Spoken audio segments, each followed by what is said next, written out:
Avant de lancer ce nouvel épisode, je voulais vous parler de Crazy Cat Transfer qui a choisi de soutenir le podcast. C'est une marque française qui a déjà quelques années et qui a été cofondée par Vanessa, que j'ai eu le plaisir de rencontrer au salon Création et Savoir-faire il y a quelques semaines. Crazy Cat Transfer propose du flex et du vinyle pour customiser un peu tout chez soi. Si vous avez une machine de découpe comme la Cricut, la Silhouette, la Scan and Cut ou la Juliette, ces matériaux doivent particulièrement vous parler. Dans du flex et du vinyle, on peut découper tout ce qu'on veut, soit nos propres designs, soit ceux qui sont proposés par nos machines de découpe et ainsi décorer plein de supports. Du textile bien sûr, mais aussi du verre, du bois et des matériaux plastiques.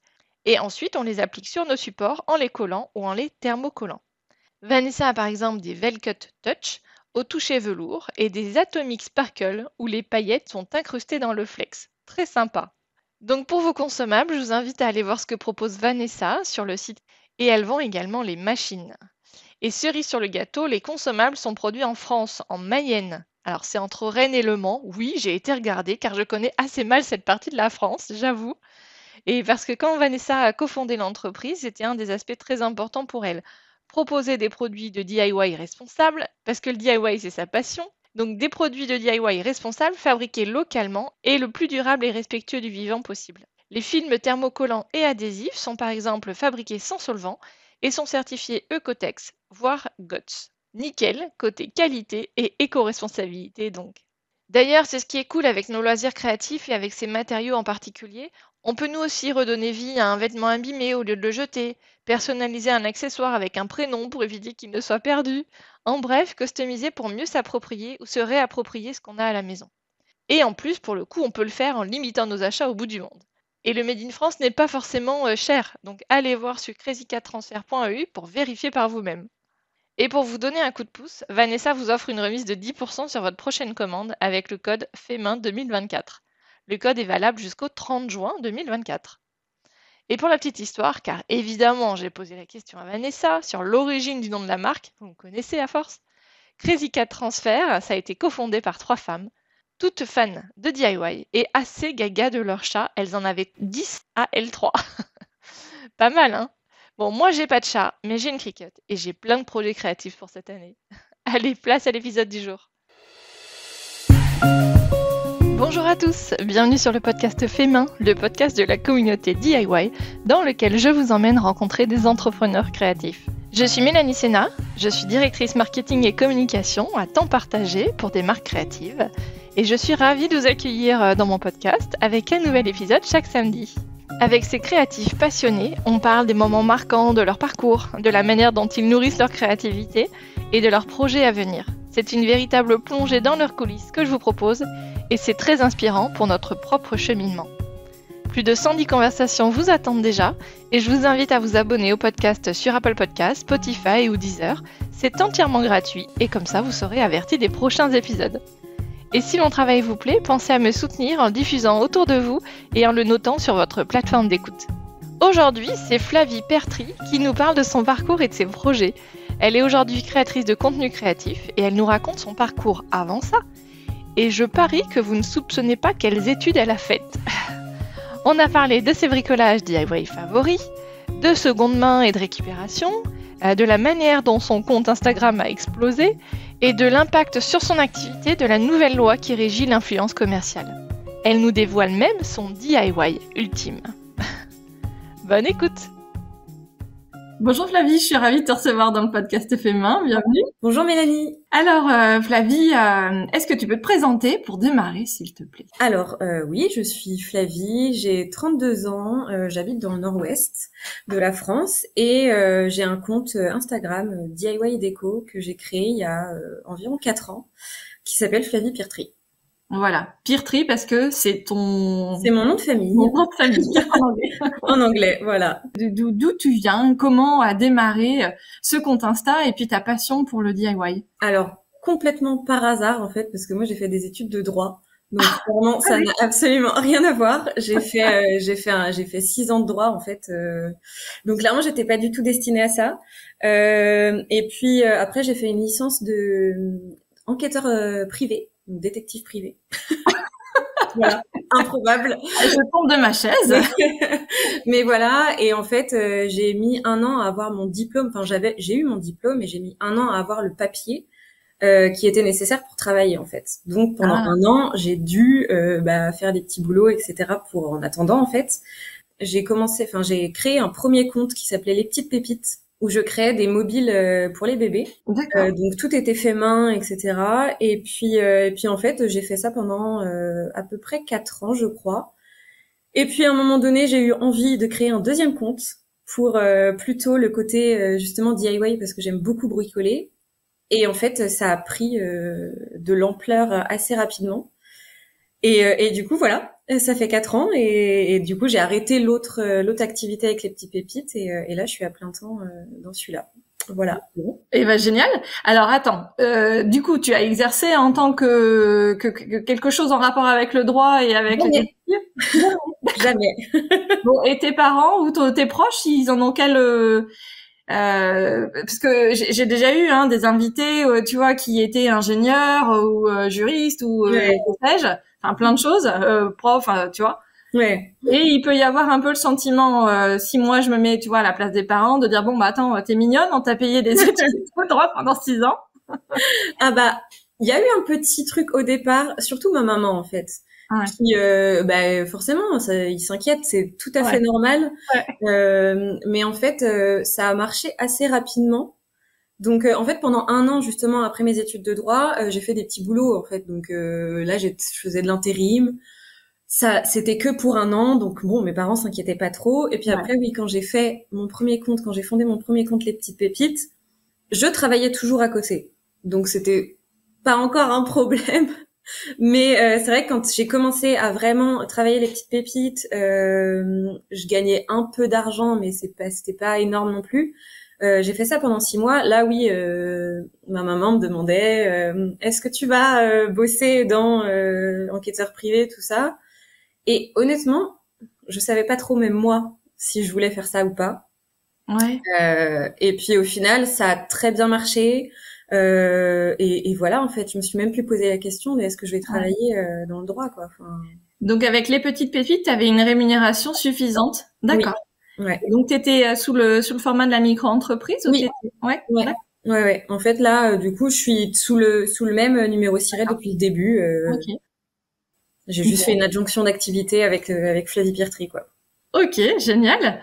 Et donc pas trop de ressentiment entre guillemets, ça va. Et toi-même, tu t'as pas de côté où tu te dis bon bah mince, finalement j'ai passé beaucoup de temps à étudier quelque chose que je me sers pas aujourd'hui, dont je me sers pas aujourd'hui. Voilà, j'avoue, je l'ai de temps en temps. Alors, mon père justement, à l'inverse de ma maman, me dit toujours non mais c'est un bagage en fait. Et c'est vrai qu'il a raison parce que dans beaucoup de domaines, non, pas vraiment en vrai, mais ça me sert parfois pour, je sais pas, écrire mes textes, etc. dans le blog et tout ça, ça sert. C'est pas tout à fait le même domaine, mais bon. Et puis contrat. Oui aussi. Alors le problème c'est que bon, le droit ça fait très très longtemps. Et ça part très vite parce que dans le droit, on apprend tout par cœur et en fait, ça sort par une oreille, et ça rentre par une oreille, ça sort par l'autre, clairement. Donc, je me souviens de quelques trucs, mais pas assez pour que ça me serve vraiment aujourd'hui, juridiquement parlant, on va dire. Ouais, d'accord. Bon. Et alors, donc il y avait les petites pépites. Comment tu as fait cette transition entre les petites pépites et Flavie Piertry? Alors en fait, clairement, vraiment, j'ai créé mon compte par hasard de Flavie Piertry parce que j'avais envie de partager autre chose, que je pense que je commençais un peu à me lasser de ce que je postais sur les petites pépites parce que c'était redondant. C'est clairement un compte de vente en fait. Donc c'est un peu tout le temps la même chose, poster juste des photos. À l'époque, les réels n'existaient pas. Il y avait juste des vidéos de 10 minutes ou je sais même plus. Ouais, les IGTV. Ouais, c'est ça. Et du coup, voilà, j'avais envie de montrer autre chose, donc j'ai créé Flavie Piertry. Et en fait, ça s'est fait vraiment petit à petit. Je crois que j'ai bossé pendant 1 an et demi avec les deux en même temps, et ça devenait très très compliqué de faire les deux parce que autant l'un l'autre commençait à vraiment augmenter en nombre d'abonnés, et ça devenait ingérable en fait. Les petites pépites, par exemple, à la période de Noël, je travaillais 70 heures par semaine. Donc pour faire à côté du contenu pour l'autre compte, c'était juste pas possible. Ouais. En fait, j'ai arrêté petit à petit, je prenais moins de commandes avec les petites pépites et voilà, le transfert s'est fait vraiment facilement. Et puis à un moment donné, je pense que je me suis complètement lassée de faire des mobiles et j'ai complètement arrêté. Bon. Et donc cette transition a été douce pour toi finalement. Ouais. Et aujourd'hui, comment tu te définis? Tu te définis comme influenceuse, comme créatrice de contenu DIY? Alors ouais, j'aime pas le terme influenceuse parce que c'est pas moi qui l'aime pas en fait, c'est les gens qui l'associent à autre chose. Ouais, c'est assez connoté. Voilà, influenceuse clairement c'est connoté télé-réalité etc. Et c'est clairement pas ça. Et à chaque fois qu'on me demande justement qu'est-ce que tu fais dans la vie, je sais pas quoi répondre. Donc oui, je dis créatrice de contenu. La dernière fois d'ailleurs, j'ai été chez le dentiste, elle m'a demandé ce que je faisais, j'ai dit créatrice de contenu. Elle dit quoi? Je voyais bien qu'elle savait pas, enfin qu'elle voyait pas ce que c'était et tout. Du coup, je lui ai dit sur Instagram, ah oui, vous êtes influenceuse. Oui, bon bah notez ça du coup. Ça sera plus simple. J'adore.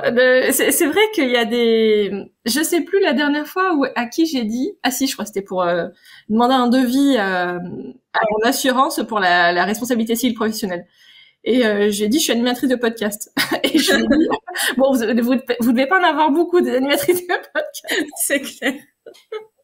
Ouais, il y a tout un tas de métiers comme ça. Mais oui, mais c'est tellement improbable. Ouais. C'est moins courant, quoi. Même, tu vois, quand je disais justement enquêteur privé, enfin, j'ai jamais bossé là-dedans, mais je me vois, tu vois, si jamais j'avais à dire ça, vous faites quoi dans la vie? Enquêteur privé? C'est pareil. C'est complètement improbable. Mais donc oui, du coup, plutôt créatrice de contenu, je préfère. Même si bon, après, influenceuse, ça me gêne pas, hein. Je dis Instagrammeuse aussi parfois.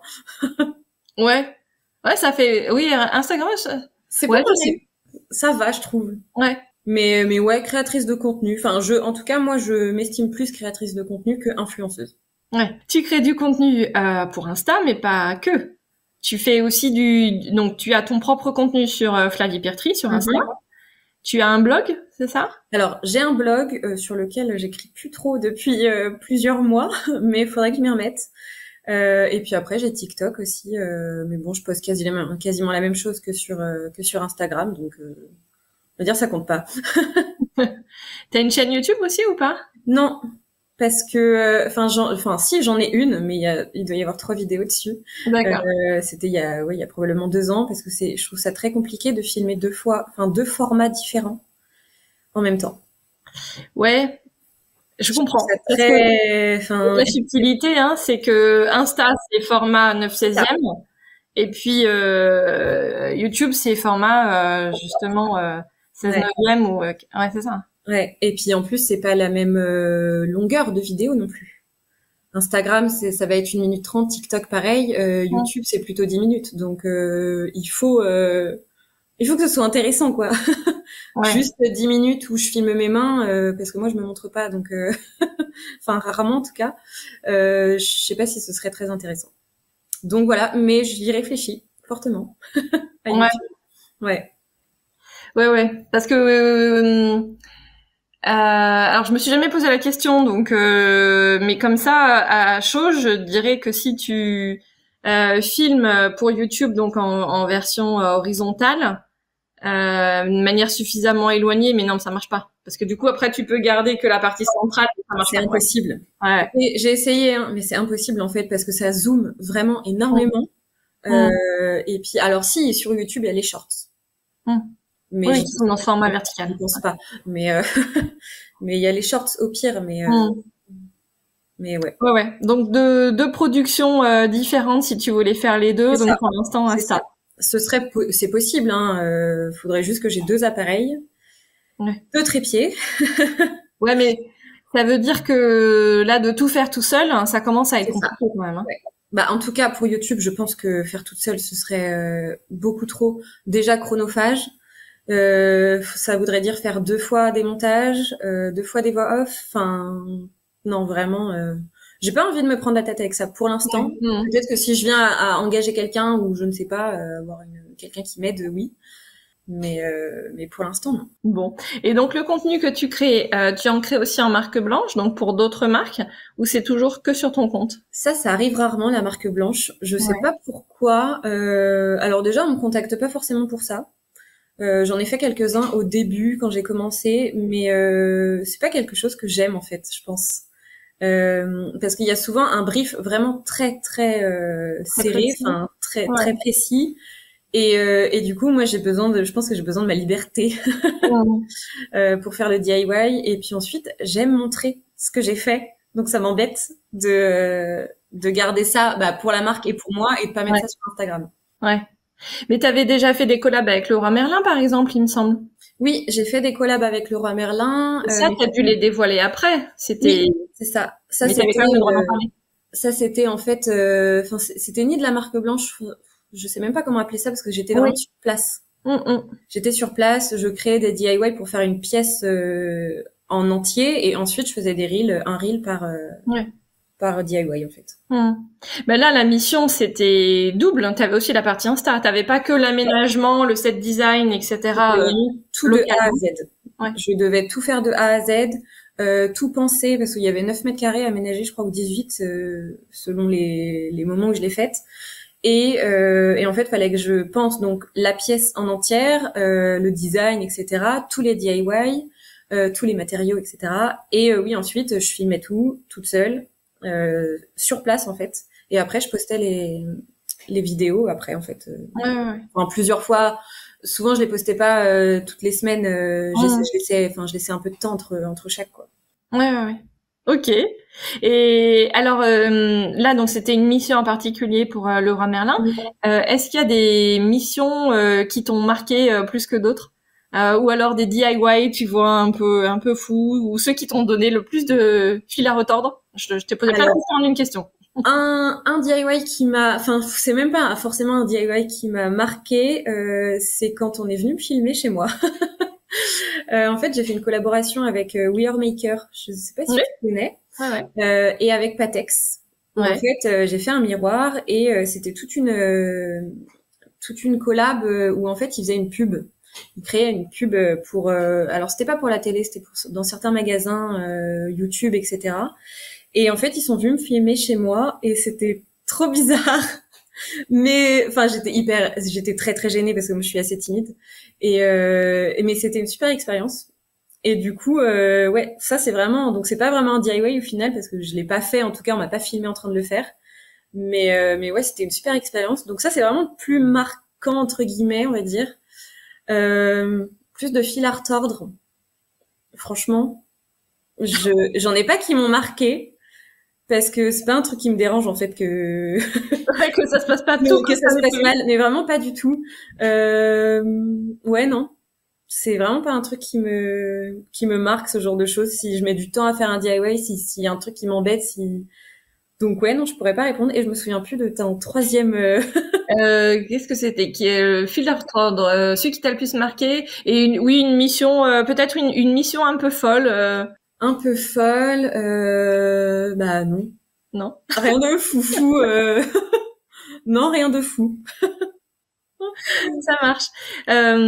Et ton inspiration, elle te vient d'où? T'es une fan de déco à la base? Ouais, à la base, même pas en fait, parce que la dernière fois j'ai regardé des photos de mon ancien appart, c'était absolument affreux quand j'étais à la fac, c'était horrible. Enfin il y a rien qui allait, c'était vraiment dégueulasse. Et du coup, enfin je pense que c'est venu petit à petit la déco en fait. Alors j'ai toujours aimé par contre bricoler. Clairement ça depuis toute petite. Mon père est très bricoleur dans ma famille. Tout le monde bricole. Mon frère est architecte, ma maman elle coud un peu à la maison.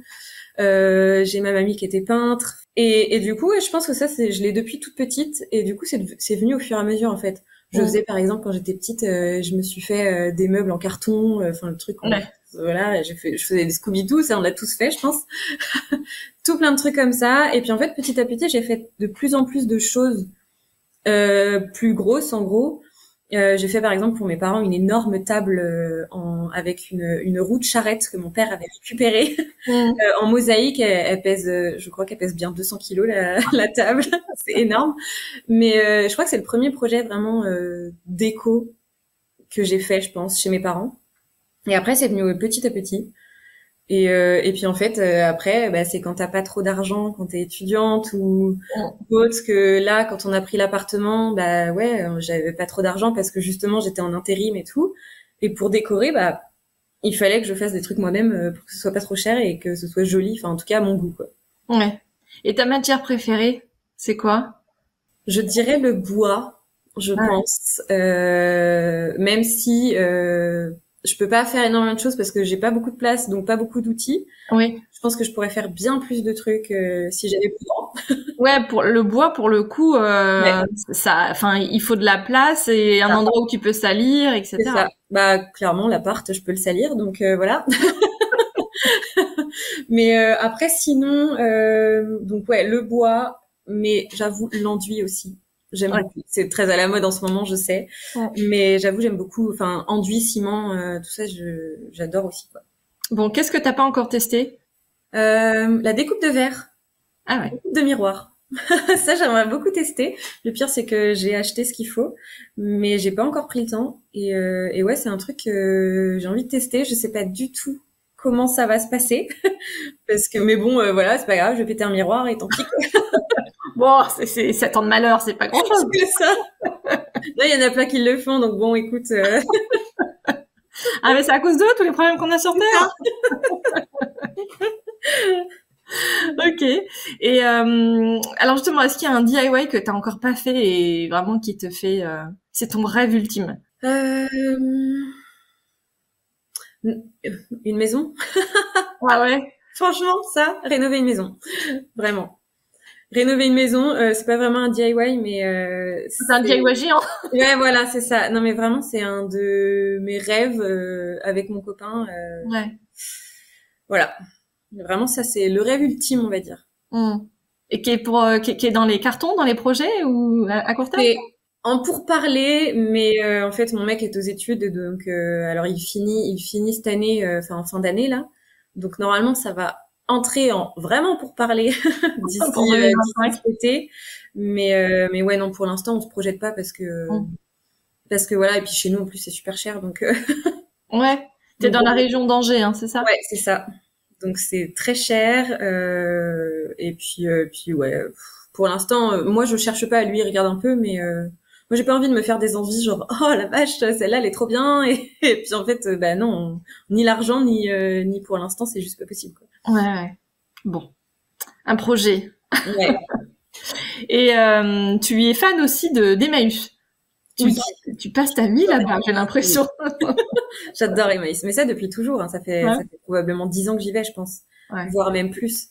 Ça me semble, je vais peut-être dire une grosse ânerie, mais j'ai l'impression qu'il y a un effet assez de mode. Oui, clairement. Hein, ouais. Clairement, je le vois moi du coup, vu que j'y vais depuis, je dis 10 ans, mais peut-être même probablement plus quoi. Non, ouais, 10-12 ans, quoi. En gros, j'y vais. Et effectivement, alors, ça a toujours été un effet de mode, entre guillemets, parce qu'il y a toujours eu des brocanteurs, antiquaires, etc., qui y allaient. Ouais. Moi, je me souviens, ça a toujours été, quand t'arrives chez Emmaüs à l'ouverture, tout le monde est agglutiné à la porte et et court pour rentrer. Enfin, je trouve ça hallucinant pour avoir le premier truc. Enfin, je trouve ça. C'est pire que les soldes, le premier jour des soldes, quoi. Vraiment. Enfin, une fois, il y a même une mamie qui s'est fait pousser. J'étais là, mais je dis non, mais vous êtes malade ou quoi? Ça va pas la tête. Et du coup, ça a toujours été. Mais aujourd'hui, je trouve que la clientèle a complètement changé en fait.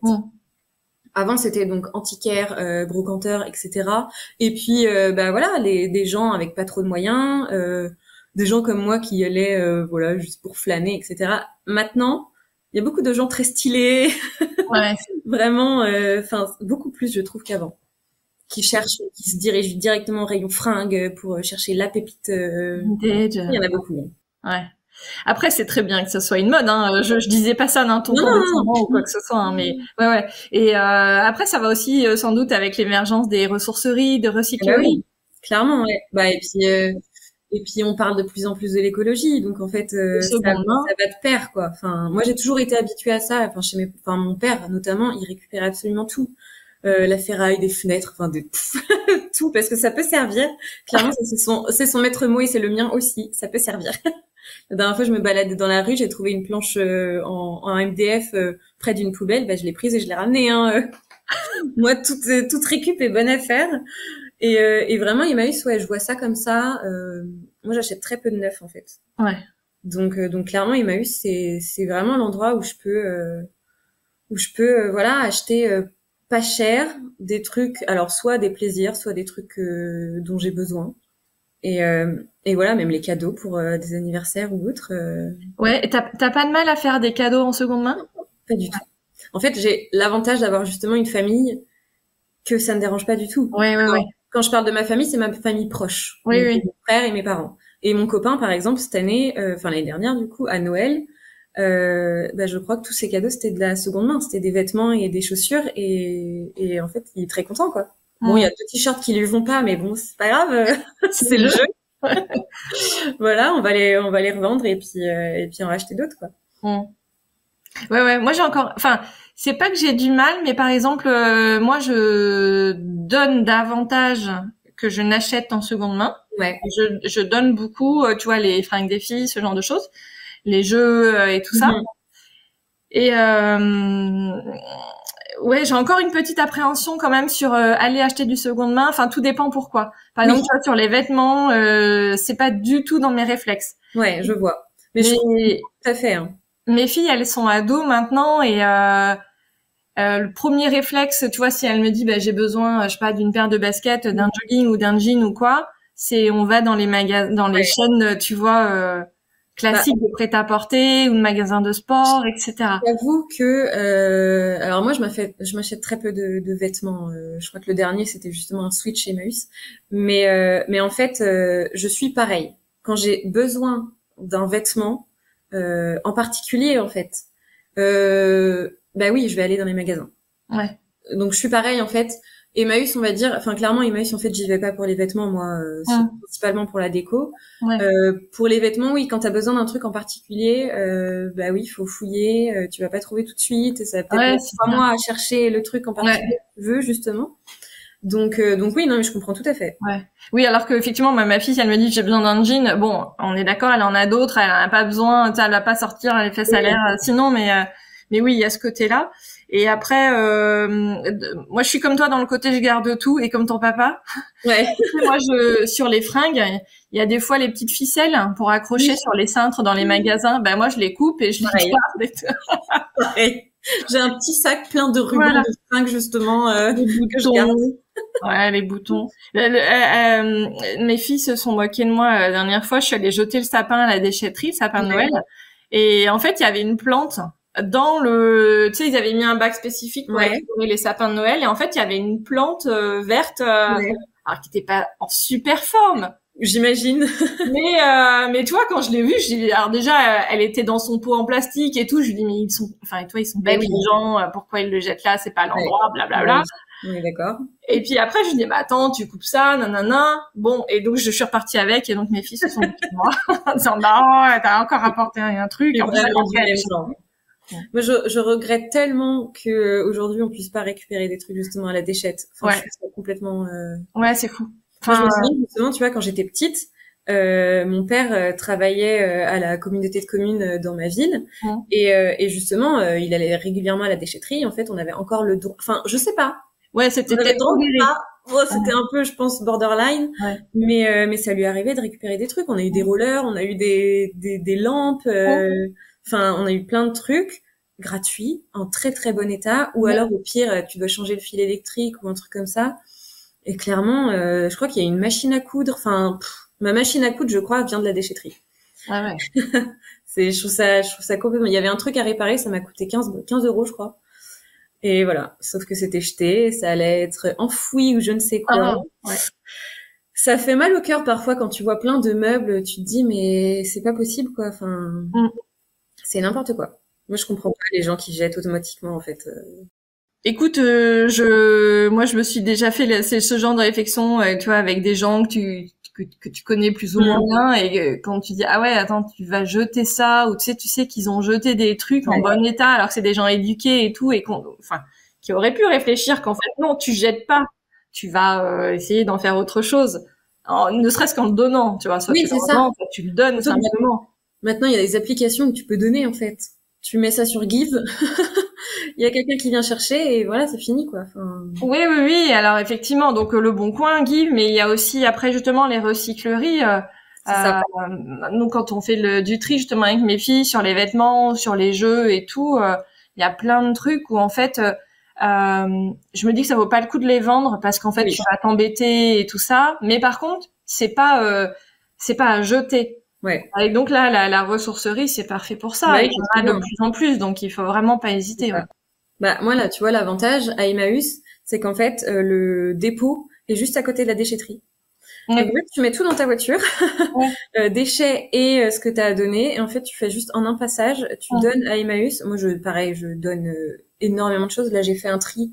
Et comme toi, vendre sur Vinted, vendre sur Le Bon Coin, ça, franchement, c'est extrêmement chronophage pour pas grand chose. Tu vas récupérer pour récupérer 5 euros ou machin. Enfin, ça dépend ce que tu as à vendre, mais ouais, bien sûr. Franchement, j'aurais peut-être récupéré 50 euros. J'avais un petit truc à langer que j'avais justement pour les petites pépites pour ma déco. J'avais un couffin, il était joli en rotin et tout. Mais je me suis dit, je vais le vendre 15 euros. Et puis, franchement, j'avais pas envie de m'embêter avec ça. Donc, tout a été chez Emmaüs. Et puis, juste à côté, tous les petits trucs que j'avais achetés, direct à la déchetterie, quoi. Bon, allez, c'est les bonnes résolutions de 2024 à continuer, hein. C'est ça. Moi, clairement, ça fait partie de ma vie, en fait. Donc, c'est vraiment, enfin, mes parents ont toujours fait ça, en fait. Bon, très bien. Donc, le vintage et tout ça, c'est à la mode et c'est très bien. Il faut continuer la seconde main et tout, hein. Autant que faire se peut, hein. On a tous nos propres réflexes. Les habitudes, c'est dur à changer, hein. Donc, voilà, pas de jugement, hein. Non, aucun jugement, aucun jugement. Si, il y a de la déco ou quoi, allez, en fait, moi je dis toujours, allez une fois. Allez-y une fois dans une ressourcerie, dans un Emmaüs, recyclerie, tout ce que vous voulez. Allez une fois, juste pour faire un avis. Après, si ça plaît pas, voilà, c'est comme ça. Je sais qu'il y en a qui ont peur avec les puces de lit et je comprends. Je comprends, il y a pas de problème. Il y en a, leur famille, par exemple, n'accepte pas les cadeaux de seconde main. Ça, je comprends aussi. Voilà. Mais juste tester une fois pour voir comment c'est. Parce qu'il y a plein de gens qui se disent la seconde main, c'est sale, en fait. Oui, c'est vrai qu'il y a cette image qui colle un peu à la peau, quoi. C'est ça. Mais après, c'est toujours pareil. Alors bon, il y a des choses, effectivement, on peut avoir plus ou moins d'a priori. Oui. Peut-être les livres, alors le linge de lit, j'avais pas repensé aux punaises de lit, on n'en entend plus parler, mais oui, après, tout ce qui est, par exemple, en plastique ou en verre, un coup d'éponge et de liquide vaisselle et on ma poule, quoi. Bah oui. Bon. Moi, je sais que tout ce qui est, justement, punaise de lit, j'y réfléchis à 2 fois, mais, pas plus qu'avant, quoi, en fait.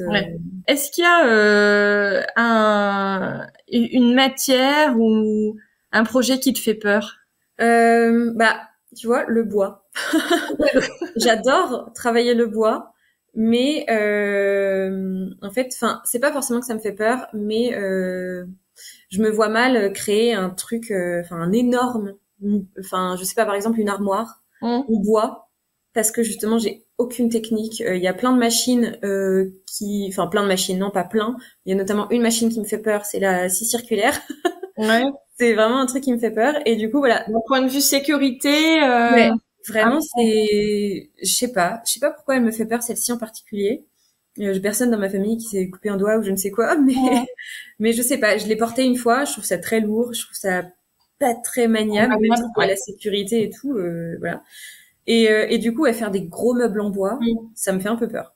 Parce que après, tant pis, je fais couper chez Laura Merlin ou je ne sais qui, mais ça c'est pas grave. Mais ouais, en fait, je pense que j'ai pas la technique. Donc, il faudrait juste parce qu'il y a plein de choses à apprendre justement sur le bois. Et voilà, pour l'instant, vu que j'ai aucune technique, ça me fait un peu peur de faire des gros trucs comme ça. Ouais. Après, c'est comme tout, hein, c'est l'expérience qui vient en faisant, ou alors tu apprends directement, tu fais une formation spécifique. Et moi, c'est souvent ça, j'apprends en faisant. Ok. Et alors, avant qu'on lance l'enregistrement, je te disais, c'est fou, ton compte, il a explosé ces derniers mois. Et tu me disais, je suis tombée de ma chaise. Je ne sais pas comment c'est arrivé. Alors, vas-y, raconte. En vrai, ouais, je sais pas. Enfin, si j'ai ma petite idée parce que voilà, l'algorithme Instagram pousse des vidéos. Il y a des vidéos qui font le buzz, etc. Donc c'est comme ça que c'est arrivé en fait. Mais tu sais jamais vraiment pourquoi cette vidéo-là en particulier a marché. C'est comme au début quand j'ai commencé en fait. Donc j'avais 2000 abonnés à un moment donné. Je sais plus au bout de 3 ou 4 mois quoi. Et puis en fait il y a un DIY qui a percé.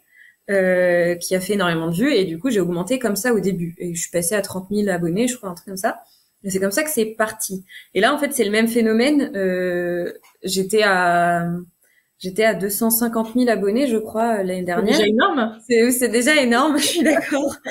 Ça me fait un peu flipper parfois d'ailleurs. Ouais. Et en fait ouais j'étais à 250 000 et j'ai fait mon calendrier d'avant donc si je sais un peu ce qui s'est passé. C'est vrai. En fait, c'est d'enchaîner et de produire beaucoup. Je pense que c'est ça, le fait de faire une vidéo par jour, bah forcément en fait, t'as des vues tous les jours et des gens aussi qui vont voir ton profil, qui regardent aussi les vidéos d'avant. Et puis il y en a qui buzzent en fait dans le lot, il y en a une qui a fait 21 millions je crois, je sais pas vu, enfin c'est absolument indécent. C'est n'importe quoi. Une autre 12 millions, enfin bref. Donc oui, je sais, mais pourquoi ces vidéos-là ont percé là Ouais. T'as pas repéré le schéma ou le style de DIY qui fait que ça cartonne? C'était lesquelles, celles qu'on fait 21 millions? Alors 21 millions, j'ai fait une toile avec des joints de fenêtre. Je sais pas si tu vois celui-là. Ouais. Donc là, celui-là, je pense que c'est le fait qu'il soit rapide. Bon, après, il fait 30 ou 45 secondes quand même en durée de vidéo. Mais voilà, c'est calé sur le son, donc c'est satisfaisant. J'ai mis une accroche, je sais plus, j'ai mis DIY avec un objet improbable ou un truc comme ça. Donc forcément, les gens se disent, mais c'est quoi cet objet improbable? Donc ils continuent à regarder. Donc voilà. Cette vidéo-là, je pense que c'est un tout comme ça. Mais après, il y a des vidéos où je vais faire la même chose et ça va pas marcher, en fait. Ouais. Donc, c'est vraiment... il y a un moment, il y a un truc, il y a un contexte. Ouais, vraiment. Là, je pense que c'est tout combiné. Le fait que je postais une vidéo par jour, le fait qu'il y a cette accroche un peu putaclic, on va dire, plus le son qui a été poussé peut-être, enfin tout ça, plus bah oui le DIY qui a peut-être plus que d'habitude. Voilà, que c'était simple, c'était abordable pour tout le monde.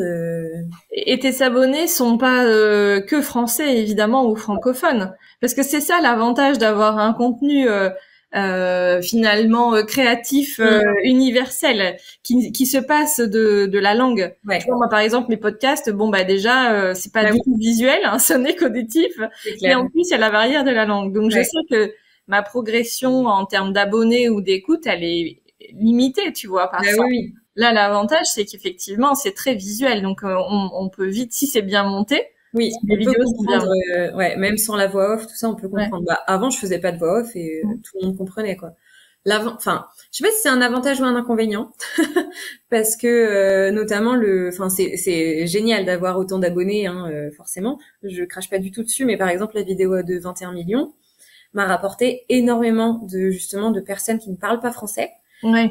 Et en fait, j'ai l'impression que du coup, ça amenuise la visibilité après. Ouais, je comprends. Parce que justement, c'est des gens qui ne comprennent pas ce que je dis, même si la vidéo est compréhensible sans la voix off, sans les sous-titres, etc. C'est quand même des gens qui vont, je pense, moins s'engager parce qu'ils parlent pas la même langue. Mes stories sont en français, donc ils me suivent pas quotidiennement en fait. Et du coup, ouais, c'est des gens qui vont pas réagir après. Donc c'est très chouette d'avoir plein d'abonnés. Mais bon, si tu suives pas quotidiennement, je suis pas sûre que ce soit très... ton taux d'engagement diminue fatalement, quoi. Ouais, vraiment. Il y a toujours plein de vues, mais l'engagement est moindre. Et en termes d'opportunités de business, est-ce que tu as vu la différence? Alors, difficilement, mais je pense que c'est aussi dû à la loi d'influence qui est passée l'année dernière. Clairement, il y a une loi d'influence qui est passée en juin 2023, qui a changé beaucoup de choses pour nous et pour les marques. Et du coup, voilà, les marques sont plus frileuses. Donc moi, j'ai pas vu la différence entre quand j'avais 200 000 et là 460 ou je sais plus combien. J'ai pas trop vu de différence. J'ai pas plus de demandes de collab, pas du tout. Au contraire, après, encore une fois, janvier, février, c'est aussi une période qui est pas propice au collab. Dans les entreprises, il peut y avoir aussi le cas où les budgets sont pas encore finalisés. Effectivement, comme tu dis, c'est aussi le début de l'année, donc on fait le reporting de l'année précédente, on voit ce qu'on va relancer, etc.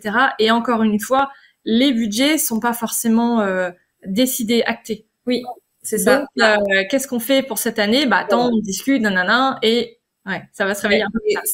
Ça m'embête pas parce que, enfin, ça a toujours été comme ça, en fait. Depuis que je fais ça, il y a toujours eu janvier, février où c'est un peu, voilà, beaucoup plus calme que d'habitude. Donc, après, j'ai aussi, je sais pas si c'est vrai ou pas, mais forcément, avoir un compte avec 460 000 abonnés, ça coûte plus cher. Donc, les marques, n'ont peut-être pas forcément de budget maintenant, alors qu'ils l'avaient peut-être quand j'avais 250 000. Donc je sais pas pour l'instant. Mais ça veut dire que ce serait elle qui s'auto-freine finalement à te contacter en te disant ah non mais elle va être trop chère. Moi je me dis ça parce que justement j'ai eu la conversation avec une fille d'une agence qui m'a dit voilà moi je te contacte là parce que j'adore ce que tu fais et j'ai très envie de travailler avec toi. Mais c'est vrai que je t'ai pas contacté avant parce que t'es sûrement pas dans notre budget quoi. Donc je me dis peut-être que c'est possible. Hein, Ouais. Bon après je vais voir. Voilà, j'attends février, j'attends février-mars pour voir comment ça se fait quoi. Et comment toi tu gères cet aspect-là de saisonnalité, donc de revenus qui sont pas du tout linéaires. Alors du coup, alors si t'as été salarié quand t'étais en intérim, donc t'as eu quand même cette habitude d'avoir un salaire fixe ou pas spécialement? Très peu en fait. Donc ça te dérange pas là que ce soit un peu en dents de scie entre guillemets? Aucun problème. Mais après oui, moi j'ai été salariée. Franchement, un mois par-ci, un mois par-là, j'ai pas eu cette habitude. D'accord. D'avoir un salaire qui rentre, ça me dérange pas du tout. Après, faut faire des réserves. Il y a des marques parfois qui payent à 45, 60 jours. Donc il faut justement avoir ce fonds de roulement, on va dire, pour pallier tout ce qui est loyer, alimentaire, etc. Et ouais, moi ça me dérange pas. Après, en fait, le problème entre guillemets, c'est que oui, du coup vu que t'as des marques qui vont payer 45 jours à 45 jours, par exemple là moi en décembre, j'ai des marques qui m'ont pas encore payé, tout va tomber en même temps en janvier en fait. Donc, je vais avoir pas mal d'argent qui va tomber, mais en même temps, j'ai rien eu en novembre, décembre et limite janvier, quoi. Ah ouais. Donc, tout va tomber en même temps, mais je me dis l'un dans l'autre, ça change pas grand-chose. L'essentiel, c'est que comme tu dis, tu aies ce fonds de roulement qui fasse que cette trésorerie entre guillemets. C'est juste ça qu'il faut vraiment garder. Anticiper. Voilà, il faut vraiment anticiper. Moi, je me dis en fait, j'essaye toujours de garder. Enfin après, voilà, j'ai de côté, mais j'essaye de garder, on va dire 3 mois. De loyer, d'argent, d'alimentaire, un peu plus pour, je sais pas si j'ai un problème avec ma voiture, un peu de loisirs, voilà. En gros, je me dis, voilà, si je garde peut-être, 2-3 000 euros, au moins, je suis sûre que pendant 3 mois, je peux vivre assez tranquillement, quoi. Ouais. Bon, donc t'es assez sereine par rapport à ça. Oui, franchement, ouais, ça me fait pas peur. Je vais voir dans les prochains mois comment ça se goupille, mais non, pour l'instant. Ouais. Parce que justement, comment t'arrives à te projeter? Est-ce que tu arrives à te projeter? Est-ce que tu aimes te projeter comme ça dans le futur? C'est compliqué. Moi, je suis quelqu'un de très terre à terre. Je vis un peu au jour le jour. J'ai du mal à me projeter, à faire pas à faire des projets, mais voilà, je vis pas dans l'avenir en tout cas, ça c'est sûr. Et là, cette année, je sais pas pourquoi, mais justement, avec toute cette loi influence, toutes ces règles qui changent, le métier, c'est très bien que ce soit réglementé, plus transparent. Très bien. Enfin, même si moi, je l'ai toujours été transparente, j'ai toujours mis collaboration commerciale, etc. Il y a des trucs, je trouve pas ça très juste, mais c'est très bien quand même. Mais du coup, avec tout ça, oui, forcément, on se demande que va devenir notre métier, parce que il y a beaucoup plus de règles, donc les gens sont plus frileux, que ce soit du côté des marques ou d'une autre, en fait. Quand on doit déclarer absolument tous les giftings, ce qui est très bien, mais en fait, on ne peut pas vivre de ça. C'est impossible. Donc, je sais pas, il y a beaucoup de marques qui fonctionnent comme ça, qui ne vont probablement plus le faire parce qu'il y a plein d'influenceurs qui vont refuser maintenant. Je sais pas quoi, enfin quel est l'avenir de cette. Moi, je me pose la question sur l'avenir justement de notre métier. Donc le gifting, c'est quand on t'offre des cadeaux, hein, quand on t'offre des produits. Donc c'est la fameuse mention collaboration commerciale, produit offert. C'est ça, exactement. Moi, j'en ai fait très peu, mais en gros, donc quand une marque va nous offrir justement un cadeau entre guillemets, nous on va devoir le déclarer. On déclare en fait la valeur. Par exemple, je sais pas, un canapé à 1 000 €, on va déclarer à l'URSSAF et aux impôts 1 000 €. Et du coup, on va payer environ 30% dessus. Ouais, 30%, donc, certes, c'est un canapé du coup qui va revenir à 300 € en fait, au final. Mais c'est pas de l'argent qui tombe en fait. Enfin, si t'en as vraiment besoin, là c'est chouette. Mais si c'est des marques qui te proposent, je sais pas, un plaid ou enfin des trucs comme ça dont t'as pas besoin, mais du coup tu acceptes parce que tu veux faire plaisir à la marque, faire de la pub un peu spontanément, là c'est plus possible en fait, parce que au final tu vas payer, tu vas créer du contenu et tu vas payer en fait. Donc, voilà, ça je trouve ça dommage. C'est très bien que ce soit réglementé, mais je sais pas si c'est possible de faire autrement. Ce serait bien que ce soit toujours, bien sûr, qu'on doive toujours le déclarer, mais peut-être, je sais pas, la moitié du montant, ou j'en sais rien, enfin, je sais pas. Bon, écoute, je ne sais pas non plus. C'est très compliqué cette. Autant dans la mise en place qu'après dans les conséquences et tout ça, ouais. Bon.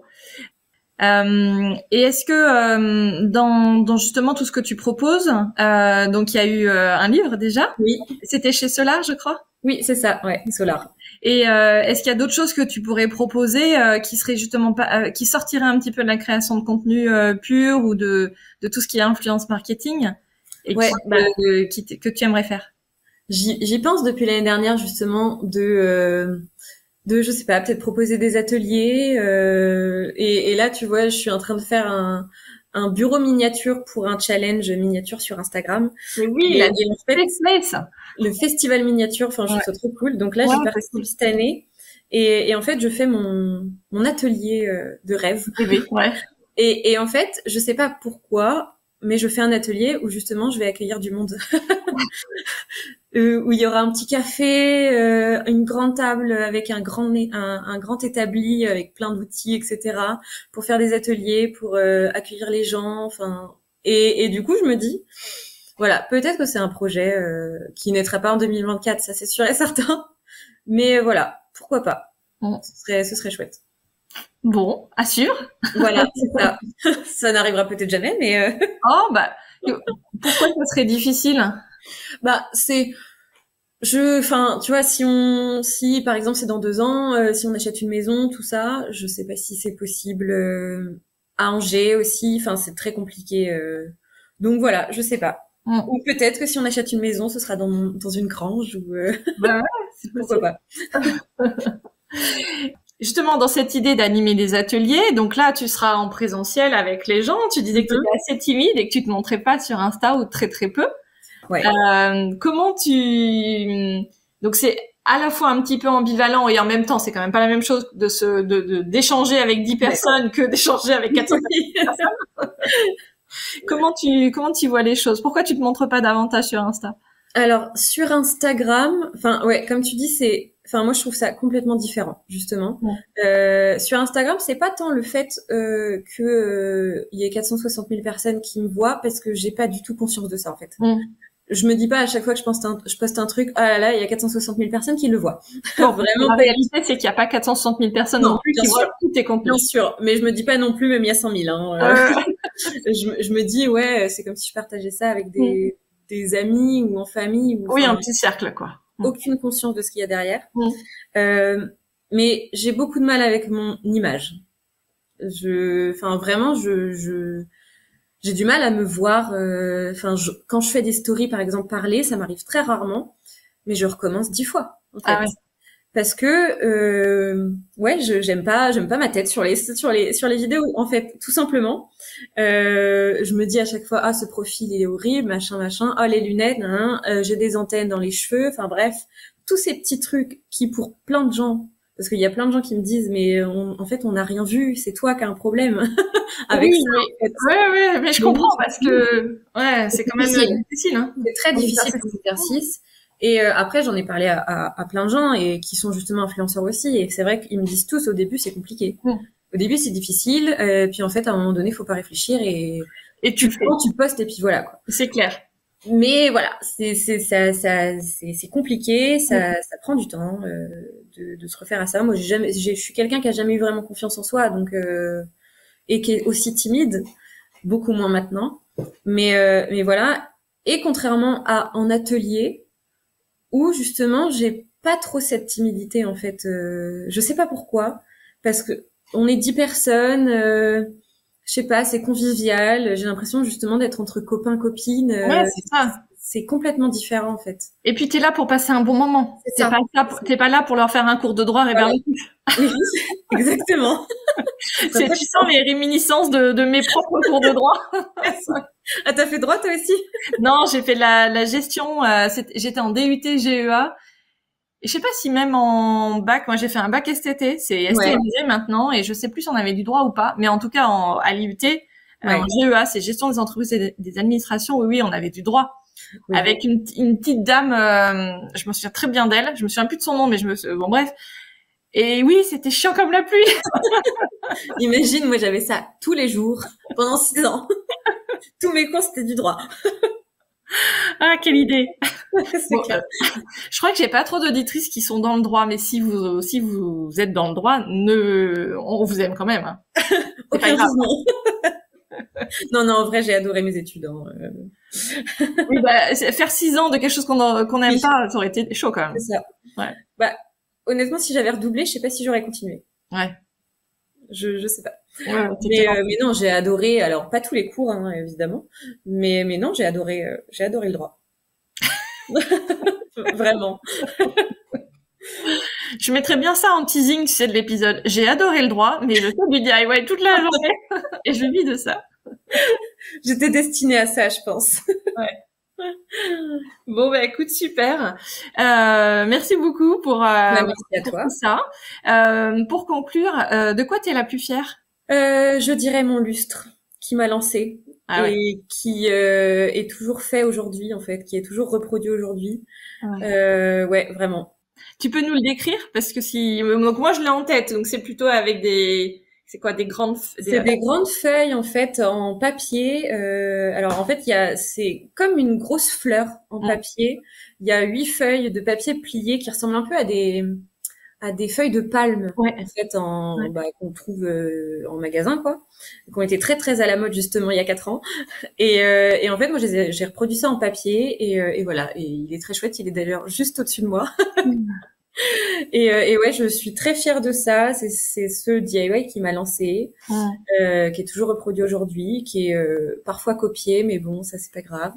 La déco, c'est beaucoup ça aussi, hein. C'est beaucoup de copies, d'inspiration de tel designer. Oui. Moi, clairement, je m'en cache pas, je me suis inspirée d'un truc. Alors du coup, forcément, on s'inspire partout de toute façon. Mais quand je vois que voilà, il y en a qui le refont et qui vendent ça sur le Bon Coin ou autre, bon, voilà. Ils vendent ça à 80 €. Voilà. Mais c'est pas grave. C'est le jeu. Mais voilà. Ouais, c'est vraiment celui d'où je suis très, très fière. Eh ben, génial. Parfait.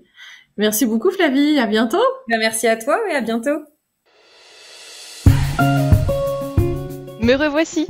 Si vous ne suivez pas encore Flavie, je vous invite à aller découvrir son travail sur Instagram. Son compte, c'est Flavie Pear-Tree. Donc pear comme une poire, P-E-A-R, et tree comme un arbre. Je suis sûre qu'elle appréciera de recevoir vos messages à la suite de l'épisode si vous le souhaitez. Et moi aussi, j'adore échanger avec vous. N'hésitez pas à m'écrire sur Instagram, sur mon adresse email podcastfemain@gmail.com ou via ma newsletter. C'est aussi un lieu d'échange. Je vous invite vivement à aller la découvrir et à vous inscrire. C'est évidemment gratuit et je vous l'adresse le mercredi dans votre messagerie. C'est encore mieux qu'Insta parce que notre lien est très direct. Vous pouvez consulter d'ailleurs les newsletters précédentes pour voir ce que j'y raconte. Cet email hebdo, c'est l'occasion d'une petite plongée dans les coulisses du podcast avec les noms des prochains invités, des réflexions sur les épisodes en cours, des pensées plus personnelles, des conseils sur l'entrepreneuriat créatif, des partages d'autres podcasts ou de livres, bref, un mélange de tout ce qui me passionne au quotidien. Vous trouverez le lien d'inscription un peu partout sur mon site podcastfemain.fr, dans ma bio Instagram ou directement sur podcastfemain.substack.com. Je vous dis à très vite pour un nouvel épisode et d'ici là, bien sûr, n'oubliez pas de toujours prendre un moment dans votre quotidien pour créer. Je vous embrasse, à bientôt!